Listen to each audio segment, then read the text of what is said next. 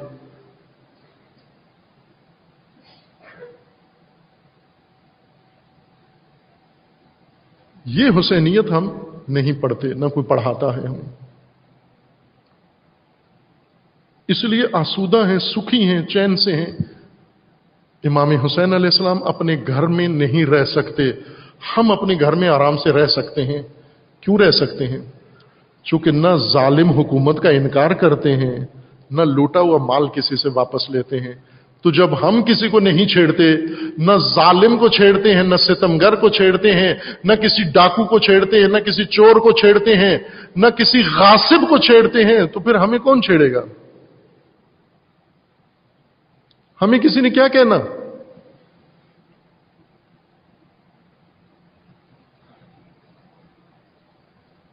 اس طرح سے غارت مچی ہوئی ہے، غارت. ایک کتاب ہے، بہت گران قدر کتاب ہے، قدیمی ترین کتاب ہے. ایک بہت ہی فاضل محقق عالم 3 صدی ہجری کی لکھی ہوئی کتاب ہے، الغارات کے نام سے. الاستنفار والغارات اس کا نام ہے، لیکن ابھی الغارات کے نام سے ہی چھپتی بھی ہے اور موجود بھی ہے. محقق ارموی اس کے مصنف ہیں، انہوں نے یہ کتاب لکھی ہے، غارات، غارت، لوٹنا، لوٹ مار، فساد، تباہی، لوٹ کھسوٹ، عربی میں اس کو غارات کہتے ہیں۔ غارت اور اس کی جمع غارات بنتی ہے۔ اردو میں بھی استعمال ہوتا ہے، غارت کر گیا یعنی لوٹ لیا، کھا گیا سب کچھ۔ یہ کتاب پڑھیں، معلوم نہیں مجھے اردو میں اس کا ترجمہ ہے یا نہیں، عربی میں ہے، فارسی میں غالباً ہے ترجمہ جہاں تک میرا احتمال ہے، لیکن اردو عربی میں ہے۔ اس کتاب میں اس کا موضوع ہی یہی ہے کہ بنو امیہ نے اہل بیت کا مال اور مسلمانوں کا مال، خصوصاً امیر المومنین کی حکومت کے زمانے میں جو مال غارت کیا، لوٹا، اس کی ساری تفصیل اس کے اندر ہے۔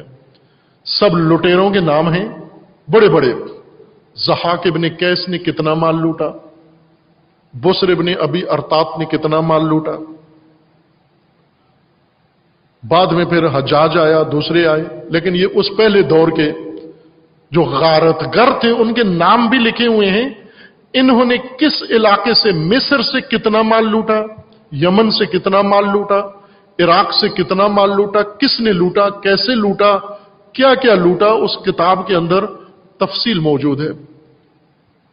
الغارات کے نام سے یہ کتاب موجود ہے۔ خوب یہ سب غارت شدہ مال، اب امام حسین علیہ السلام کی امامت کا دور ہے اور یہ سب کچھ غارت شدہ مال ان لوگوں کے بنو امیہ کے ہاتھ میں ہے۔ کیا کہیں، امام نیوٹرل ہو جائیں؟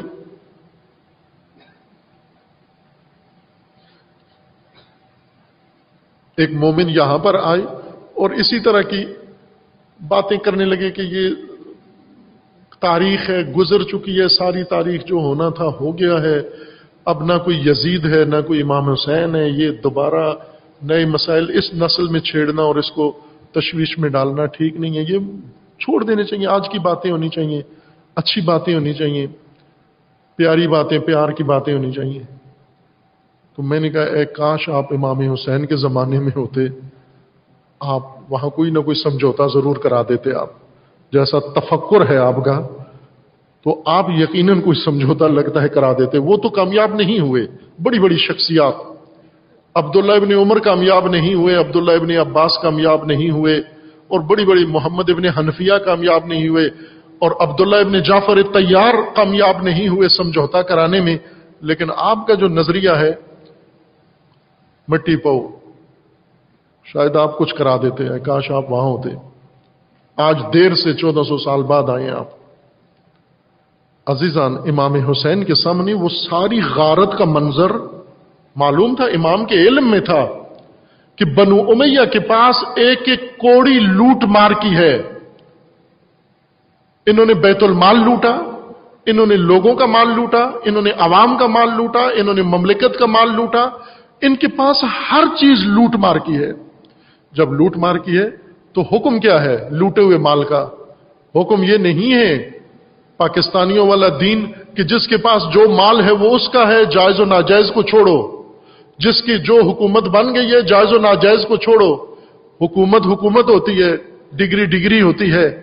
یہ نظریہ امام حسین کا نہیں تھا۔ امام حسین کا نظریہ یہ تھا کہ نہ حق حق ہوتا ہے، نہ حق نہ حق ہوتا ہے، حق حق ہوتا ہے، باطل باطل ہوتا ہے۔ اس لیے امام نے فرمایا الا ترون، اندھو دیکھتے نہیں ہو تم کہ الی الحق لا یعمل بہ، حق پر عمل نہیں ہو رہا، والی الباطل لا یتناہی عن، باطل سے روکا نہیں جا رہا۔ کیا نہیں دیکھتے ہو، اندھے ہو تم؟ الا ترون، حق حق ہوتا ہے، نا حق نا حق ہوتا ہے، باطل باطل ہوتا ہے۔ کبھی بھی حق کو باطل اور باطل کو حق کا لباس مت پہناؤ، اور حق و باطل دونوں کو ایک نہ کھڑا کرو، ایک جیسا نہ بنا دو دونوں کو۔ یہ امام حسین کا مسلک ہے، اور یہ صرف امام حسین نہیں، رسول اللہ بھی یہی مذہب رکھتے ہیں، علی علیہ السلام یہی مذہب رکھتے ہیں۔ علی علیہ السلام نے خلیفہ بنتے ہی پہلا کام اعلان یہ کیا، لوٹا ہوا بیت المال سارا واپس کروں گا، تمام مال جہاں پہنچ گیا ہے سارا مال واپس کروں گا، اگرچہ وہ عورتوں کا مہر اور عورتوں کا جہیز ہی کیوں نہ بن گیا ہو، اور اگرچہ اس سے لونڈیاں ہی کیوں نہ خرید لی گئی ہوں، وہ سارا ایک ایک پائی کر کے واپس کروں گا۔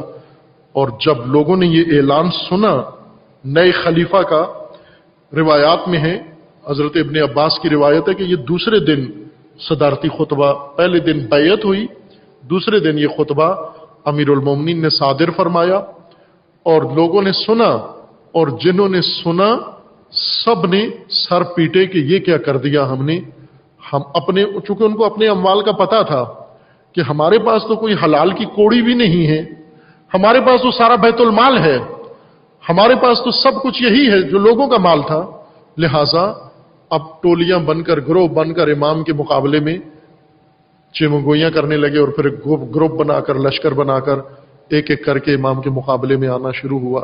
یہ اعلان باعث بنا، نکالوں گا وہ سب کچھ، تمہارے پیٹ میں ہے وہاں سے بھی نکالوں گا، تمہارے گھروں میں ہے وہاں سے بھی نکالوں گا۔ یہ جو لوٹتے ہیں کچھ، اور کچھ لوٹ پہ خاموش رہتے ہیں، تماشائی رہتے ہیں، اور لوٹ کو سمجھوتا کر لیتے ہیں، یہ حسینیت سے دور کر دیتا ہے، یہ ضمیر کو مار دیتا ہے۔ اس لیے امام حسین تنہا مدینے سے نکلتے ہیں اور تنہا ہی کربلا پہنچتے ہیں، مکہ سے کوئی مسلمان شامل نہیں ہوتا، راستے سے کوئی مسلمان شامل نہیں ہوتا۔ ہم نے آسان بنا لیا ہے حسینیت کو، ہم نے آسان بنا لیا ہے حسین ابن علی کے راستے کو، کہ یہ سارا مال جیب میں ہو، پیٹ میں ہو، اور امام کو رونے آ جائیں۔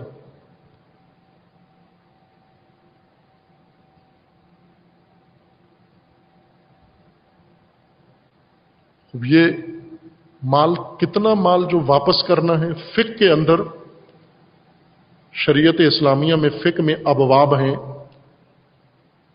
اور تمام مسالے کے اسلامی کا اس بات کے اوپر اتفاق ہے، صرف شیعہ فقہا نہیں بلکہ اہل سنت فقہا کا بھی اس بات پر اتفاق ہے کہ یہ مال واپس ہونا چاہیے، حتماً ان لوگوں سے لیا جانا چاہیے۔ کون سا مال ہے؟ اس کے کئی ابواب ہیں۔ ایک غرامت، دین، یہ فقہی عناوین میں وہ تشریح کروں گا ان ابواب کی کہ یہ کون سے اموال ہیں جو لوگوں کے پاس ہیں، یہ واپس کرنے ہیں۔ احتکار، اختلاس،